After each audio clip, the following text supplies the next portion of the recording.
Yeah, I know. Andy's one of the. Andy is not one of is the next up and coming rising chef to look out for here in London. Everyone who's anyone is staring at you're just humble pie. That's what you are. I just brag about this guy. He's absolutely amazing. Everyone's watching this young lad climb up from where his humble beginnings began. I heard that MasterChef took you through the paces. Yeah, absolutely. MasterChef was real. You know, it's a full-on experience. You don't really expect it to happen, and before you know it, you're standing in front of Greg Wallace. With a camera in your face, being interviewed, and like something on the stove burning, and you always imagine it'll go perfectly for you, but it's always more complicated. Is there a lot of pressure to be on that show? Yeah, there is a lot of pressure. The main saviour is that you're so busy, you don't have time to think about what's going on. Like if you have time to realise that you're actually on TV and you're worried about are you burning that, are your potatoes going to be ready, stuff like that. So distraction. The thing is that my biggest thing is I know that especially about 5 minutes to when you're supposed to present your plate and everything to Greg Wallace and whoever else you're doing the show with. Yeah. And they come around and they talk to you and go, hi, what are you doing today? How's that feel when they do that to you and you're rushing around? Well, exactly. Sometimes you just want to tell them to bugger off because it's not really. I feel like telling them bugger off. There are times when it's a good time, and there's times when, like, if I get distracted like 1 minute now, everything's ruined. So that is real. I'm not talking to you. Yeah. So that pressure that we're feeling for you on the other side of the camera is actually real. Yeah, no, it is real, definitely. And anyway, they like to see you make mistakes because it's good TV. So they don't want to make it too easy for you. Right. Okay. Well, that's fantastic. Now, one other thing is that I want to know that how long did you spend in Thailand? I've been out there several times, so I've been out there maybe about 7 times, and each time for a couple of months at least, and then one of the times I spent 6 months working in Bangkok in a restaurant. Because for the last amazing worked for David Thompson. I kind of cooked just Thai food for the last 7-8 years, and it's my passion and it's what I want to focus on for my career. And I'm trying to open a Thai restaurant in London. Gave you that 360-degree turn to cook Thai food?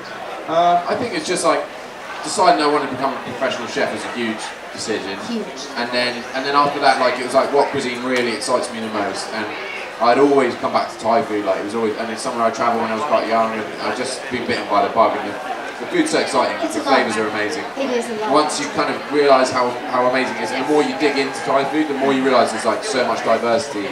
And so much to be discovered. Curry and it's not just pad thai. those things are amazing, but there's a million other dishes as well. Which the more you scratch the surface, the more you find there's absolutely amazing stuff. And like it's as big as French food, but there's that many dishes. Oh, I mean, I think that if you had to ask someone or ask 10 people here, what are your top cuisines? Thai would come up quite often. Absolutely. Okay, Andy, tell me what we're doing here today. Okay, so we are going to make a salad with some grilled quails. Quails are like little, almost like little birds. Yeah, like tiny little birds, like a little bit like chicken in taste, but you can serve it just slightly pink. It's a game bird, so you can serve it just slightly pink.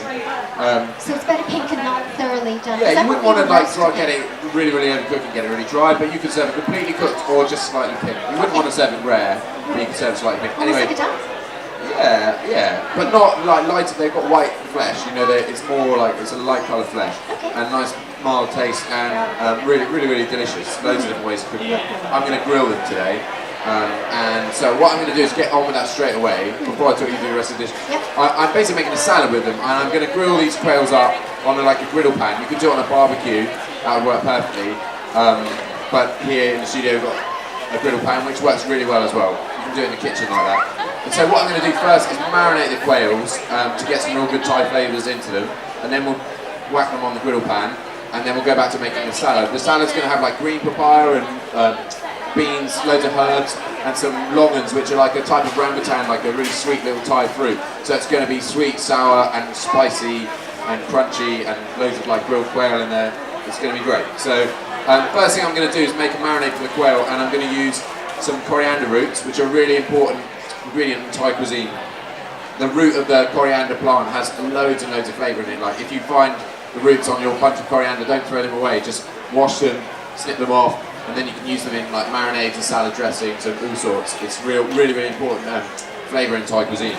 What's the difference between the roots and the leaves? Because I only eat the leaves. Yeah, the leaves are obviously, everyone knows the leaves and they're great, but you wouldn't put them in marinades because they kind of give a bit of a soapy taste and they go black. Do they really? Yeah, the best taste for marinade comes from the stalk or the root of the coriander. So if you can't find roots, you can use a bit of the stalk. Like not all bunches of coriander like you buy in the supermarket have roots on them. So failing, if you don't have any roots on it, use like the bottom part of the stalk and pound that into your marinade. So I'm going to do that. This is a kind of classic Thai marinade trio, which is like coriander roots, garlic, and white pepper. That forms the base of loads and loads of Thai marinades. Really, really important. Almost like a holy trinity of Thai flavours. You know, you think like French food, you've got like sort of anchovies, garlic, and onions or olive oil or something. Well, Thai food, you like coriander root, garlic, and white pepper are a really, really important combination. So we're going to start that out by pounding up a few coriander roots, a pinch of white peppercorns. They use a white pepper a lot in Thai food. It works really, really well. Why not black? And a few couple of garlic cloves. You watch me knock everything off this. I might put that over there. Now, why white pepper instead of black? I mean, obviously a different flavour. Like blacks, sometimes it's really hard to explain why one thing is better than another thing. Like it just works better with the taste of Thai food. It's maybe slightly less overpowering than black pepper, a bit less strong, a bit less like obviously spicy. Like black pepper's like kind of hot, and white pepper's not quite as hot as that. And it works better as a background flavour. I find white pepper very aromatic. Yeah, really aromatic, really lovely. Works well with garlic and coriander roots. So I'm also going to put in there, because I want a little extra flavour, is some roasted coriander seeds, which will give it a kind of just slightly spicy flavour, which will work really well with the quail. The roasted coriander seeds we get in the pack, the coriander seeds we get in packs are not roasted. We need to roast them. Just dry roast them in a pan for a couple of minutes, and that will make them really, really fragrant. How do we know when they're done? Just when they go a little brown? Yeah, you can smell it, and the colour goes a lot darker. Why do we need to do that? Because it brings the flavour out, basically. Okay. So I'm going to take this marinade. Can I just get a couple of spoons? Those are perfect. So what I've got there, coriander, white pepper, and the garlic all pounded up. I'm going to add a little fish sauce in there as well, because we want a salty element in this marinade. And I'm also going to add a tiny pinch of sugar. Like a lot of obviously Thai food has a slightly sweet element, but it's just like part of the seasoning, not necessarily to be sweet. So you've got fish sauce, coriander roots, garlic, white pepper, a bit of coriander seeds, and a teeny bit of sugar mixed up. That's palm sugar. Palm sugar, that is, yeah. That's really palm delicious type of Thai sugar, which has a kind of caramelly, delicious flavour, almost like a butterscotchy kind of taste, which works brilliantly in all sorts of Thai dishes, really. But Thai people do also use white sugar, so it just depends on the dish. Like some dishes are better for palm sugar, and some dishes are better for white sugar.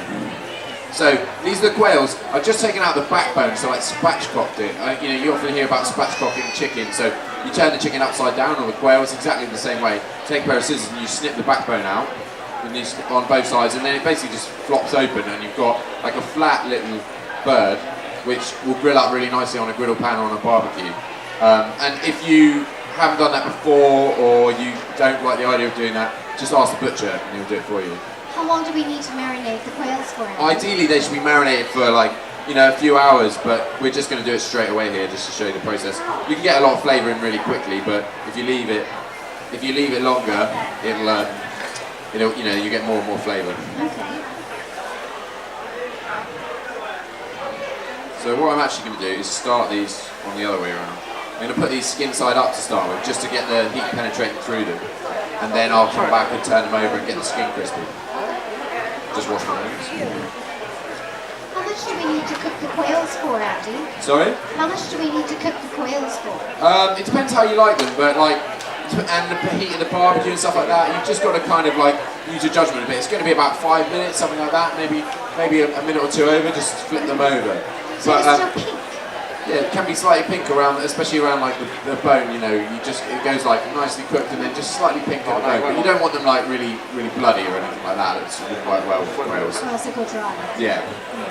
So, are we going to get a couple of volunteers? Absolutely. Can we grab some volunteers here?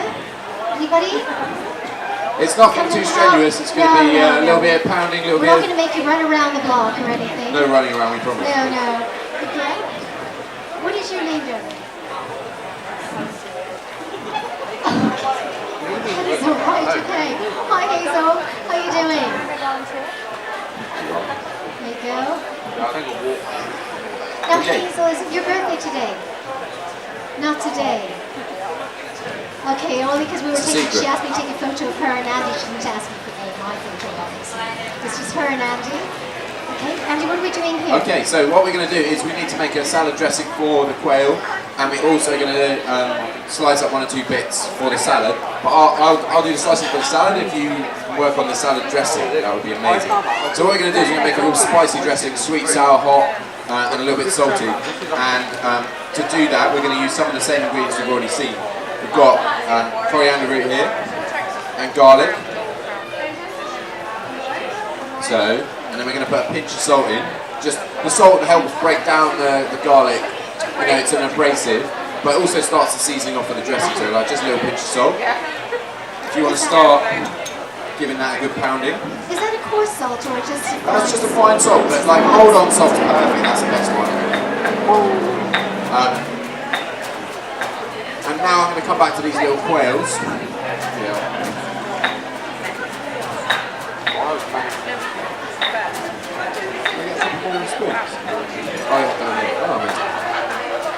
So I'm just going to flip these quails over now. You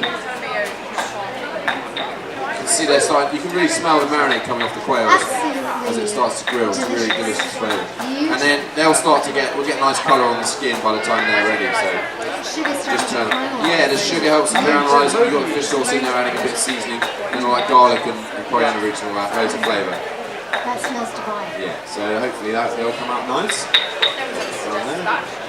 Yeah. So what we're doing here is smashing up garlic and coriander roots for the dressing. That's pretty good. We're going to add chilies.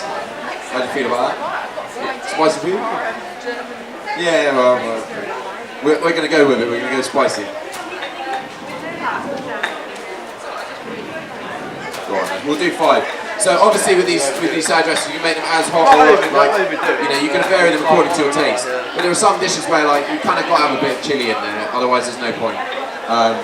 Especially with Thai food. There are lots of Thai dishes, and some of them are spicy, some of them aren't spicy. So if you're worried about your meal being too spicy, like have a look at different recipes. Some of them just have no chili in at all, and they're still like 100% authentic. So you can have a mixture of dishes on the table.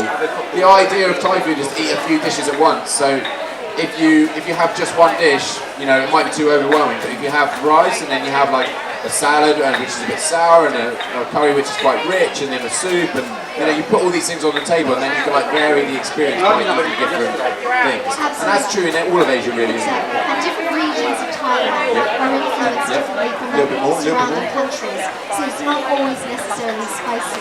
But if you are worried about the spice and you want the fragrance, what you can do is just take a chili, cut it in half, use a spoon, and take out the seed and the pit. The pit is the spiciest bit. Take that out, give it a rinse, and you still can pound just the chili outside with it and get that wonderful flavour without any of the massive heat. So there you can still get a beautiful freshness of the chili in there. Right. So next up for you. That's amazing. So I'll just bring this over here so people can see. This is the start of the dressing, so it's pounded up chilies, pounded up coriander root, garlic, and we're going to start to add like sugar, fish sauce and lime juice now to make it into a lovely salad dressing. So, if my lovely assistant would squeeze a few limes. I've got some limes here, so we're going to squeeze some lime juice for the dressing. What we're also going to do is put in a little bit of mandarin juice, which kind of just sweetens it up and lightens up the taste of the lime juice. Actually, the limes in this part of the world we get are from Mexico, and the limes in Thailand taste slightly different. So the way of sort of adjusting that is adding a little bit of mandarin juice, which just brings that extra kind of sweetness and makes it. The Thai limes have a slightly sweeter and more mild than this. So if you add a little bit of the mandarin juice, that helps to kind of like make it much more similar to the Thai version.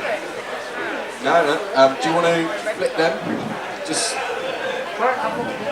So quails, just keep flipping them. Can you do this on an open charcoal? Yeah, open charcoal grill is the best way, definitely. because you get like a real nice heat all around and really get the skin crispy.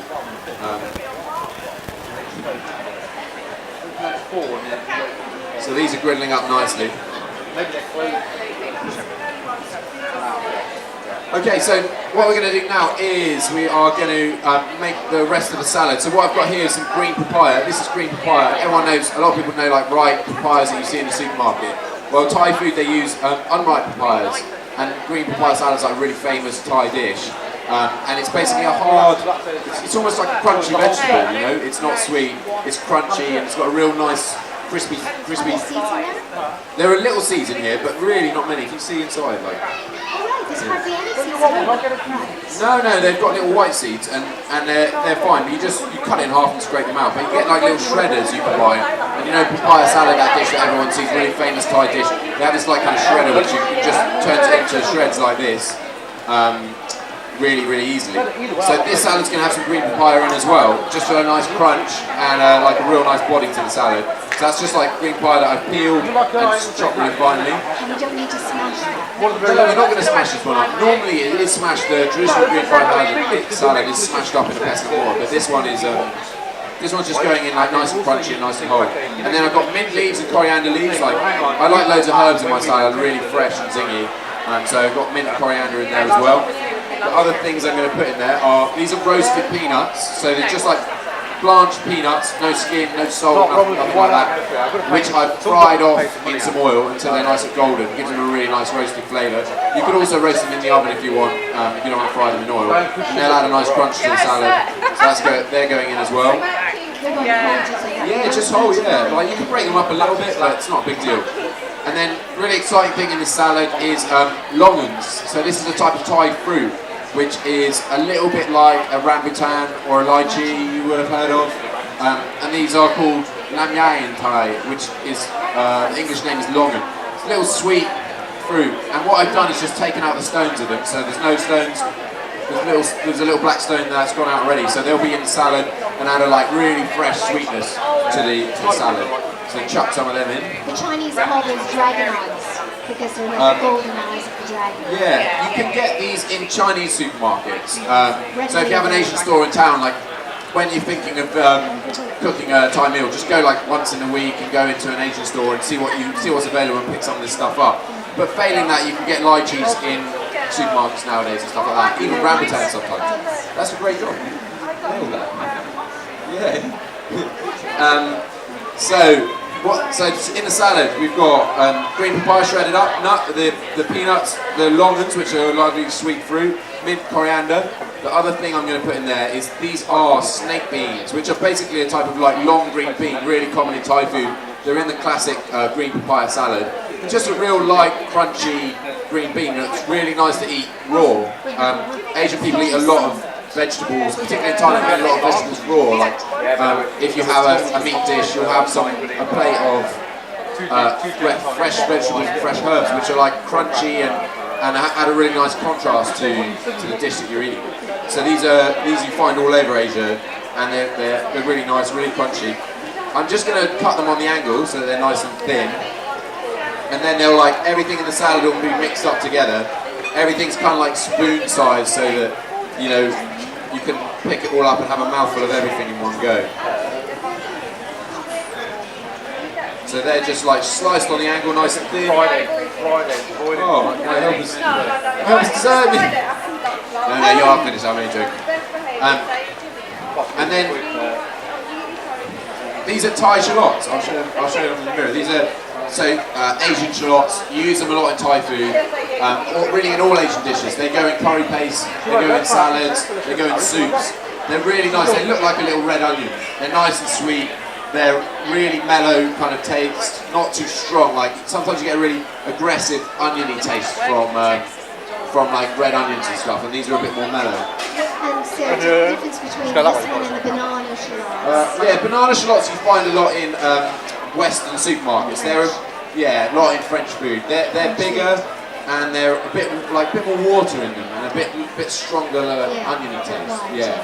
But you can use shallots, like you can use Western shallots if you can't find these. But like if you're in called Thai shallots. Yeah, Thai shallots, yeah. Or like Asian shallots. You'll find them in all like Vietnamese stores, Thai stores, anything like that. So I'm just going to slice them thinly. I find shallots last a lot longer in Yeah. fish than onions.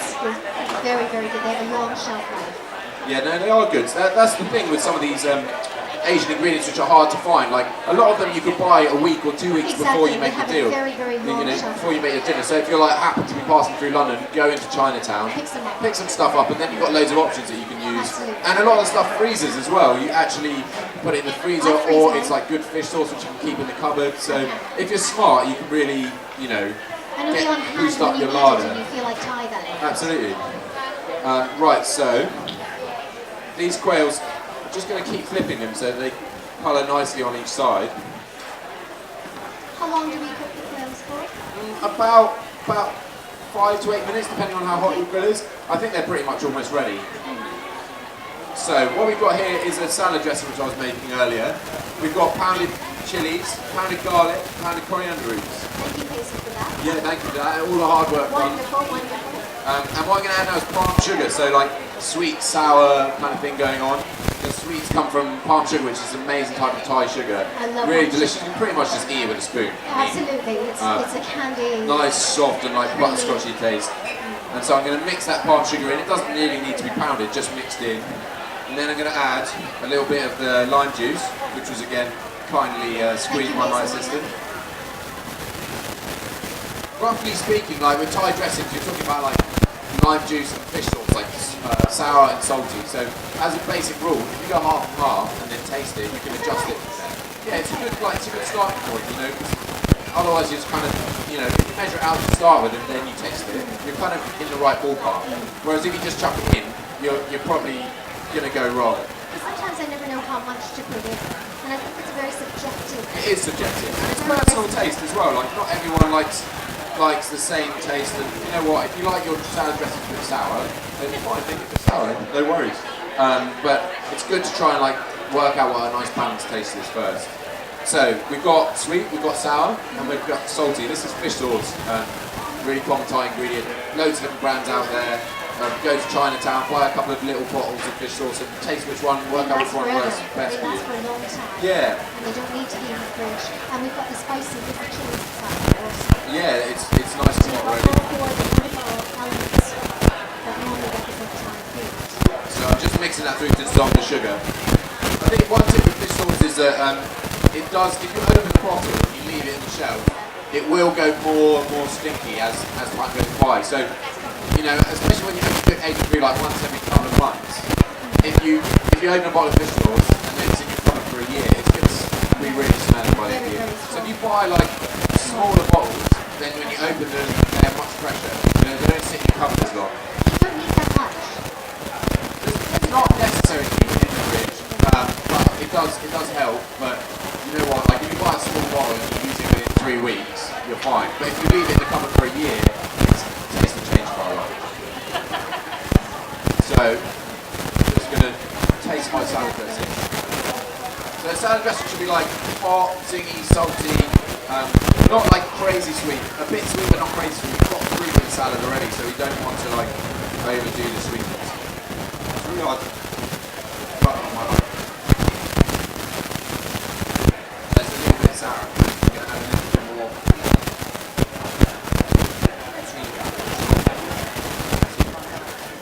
I love the chicken. That's my favorite bit of it.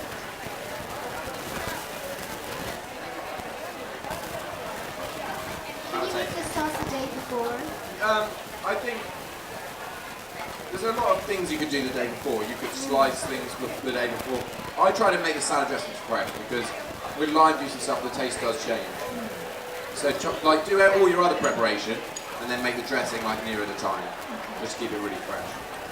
It's really good. So that's really hot, zingy, salty. It's perfect balance.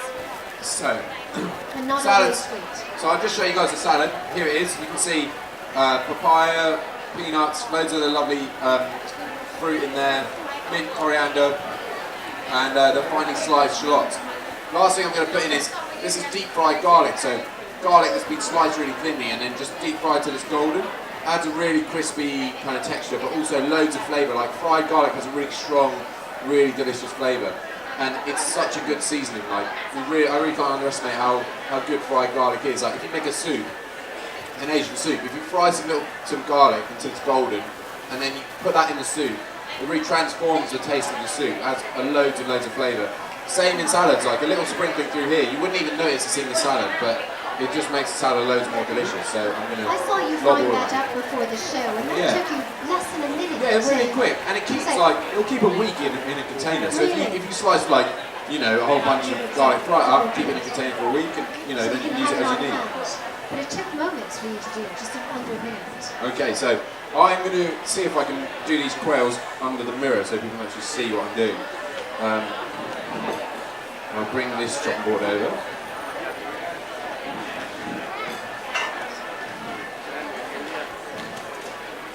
Good tip with any chopping board is try and have something underneath it. You stop it sliding around.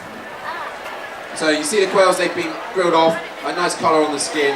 And what I'm going to do is just chop the meat off the bone and put it in the salad. You could just serve these quails on the plate and let people pick at them themselves, but it's quite nice to sort of take the meat off the bone, and then like when you eat the salad, there's no bones or anything in there. So I'm just going to take the legs off the quail, and then take the breasts off.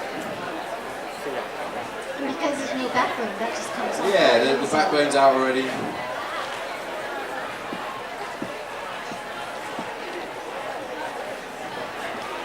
And they're nice. They're just like a slight hint of pinkness, but not rare at all. So it's actually exactly what we're after. Right, I'm pleasantly surprised. Surprised myself. I actually cooked them nicely. No, that just shows that that's exactly how I like them. Not too dry. Yeah. Just a hint of Not dry, but not rare either. Like with some game birds, like pigeon and stuff, which are really red meat, you can serve them a bit rarer. But with quail, you know, just slightly pink is good. More than that, it starts not to get. Not as much as a dark one. Yeah, it's white meat at the end of the day, so you wouldn't want to eat it really pink. And so now what you're doing is just cutting out the breast. Yeah, just cutting the breast off. Inside of there, because it's really bony. There's not a lot of meat inside the wing. And then you can cut the legs off as well. Just cut the meat off the legs. But like I say, if you want to just put a little drumstick in the salad, you could do that as well, and people can pick the meat off themselves. That's so easy for people to do at home, because all you're doing is slicing some pliers, throw in the rollers. Absolutely. It's actually much easier than you think. It was so easy that everyone can do, and it looks so pretty, especially for this wonderful summer that we're having here. We've got sun! Unbelievable in London, yeah, we've got sun, it's just lovely. Okay, so I'm just doing this really quickly. London is so beautiful when there's sun. And you've got this lovely crunch. See, I've only ever had this cooked and never raw like that. I'm really eager to try it raw. It'd be a really nice chew. Yeah, you can pretty much just eat them like they are. Yeah. Okay. I think that's probably a good amount of quail in the salad in the interest of time.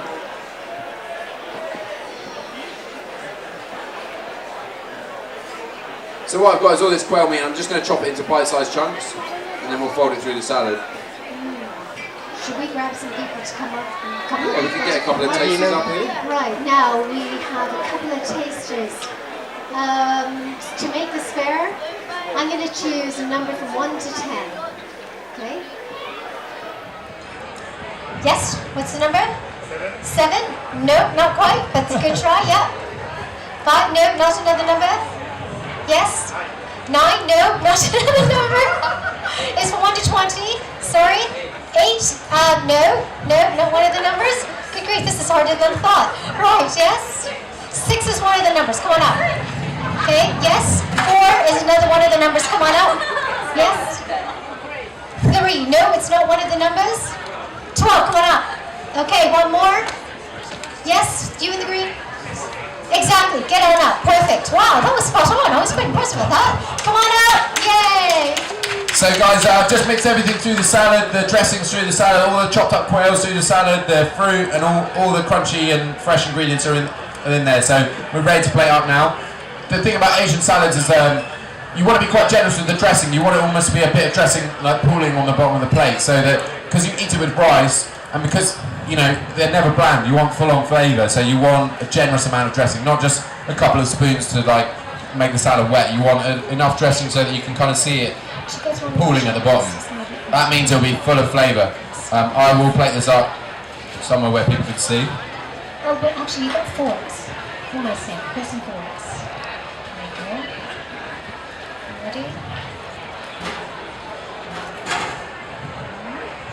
So it's hot, it's salty, it's sweet, it's sour, it's crunchy from peanuts and papaya, and it's got a lovely flavour of grilled quail in the middle.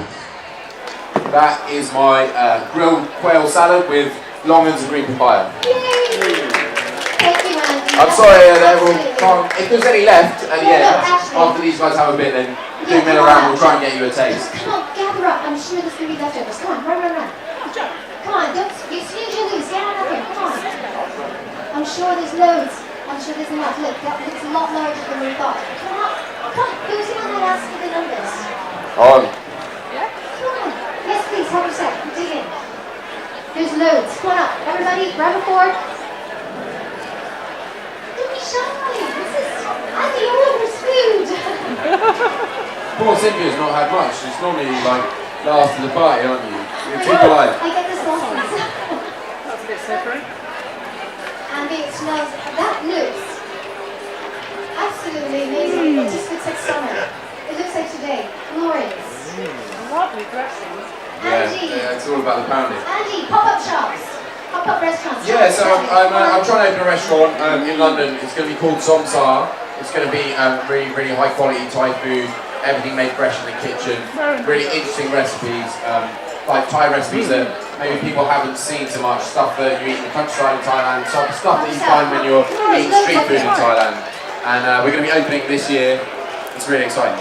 Yes, and the thing is that how do we find out about the public restaurants that you're doing? Because Make sure you they get are the all over the variety news with it. whatever you do. And every chef is keeping their eyes on you. Well, you can look me up on Twitter. I'm Andy_Oliver on Twitter. And I also have a blog called Andy Oliver Chef, a website really, called AndyOliverChef.com. So I put stuff up on there.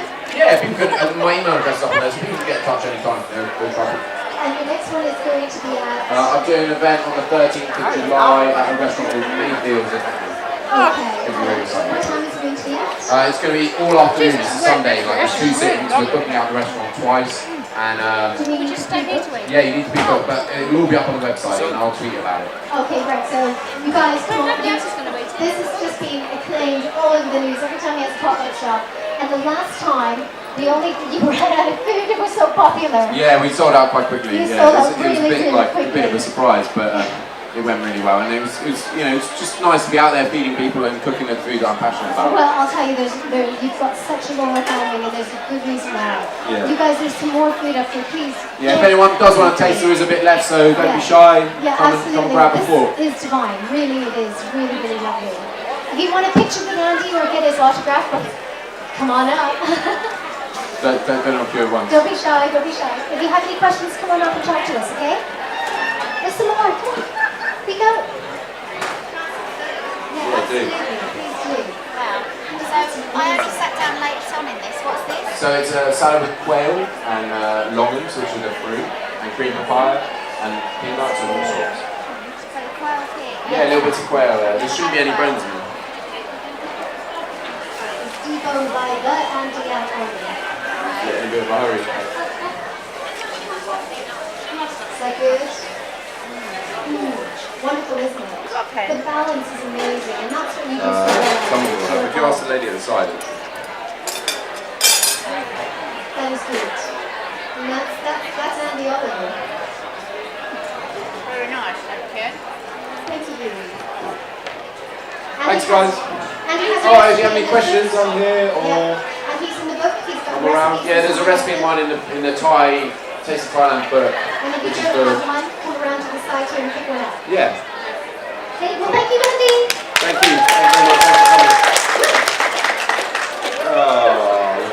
Gorgeous. Oh. One Okay. up it there, right? Yeah, And will then I do. can put it on my Where photo. did you say your pop-up shop was? I'm doing an event in a restaurant called Mayfields in Hackney, 13th of July. Yeah. And then I'm going to do a street food thing this summer down in Peckham. So I just do all sorts of different events, like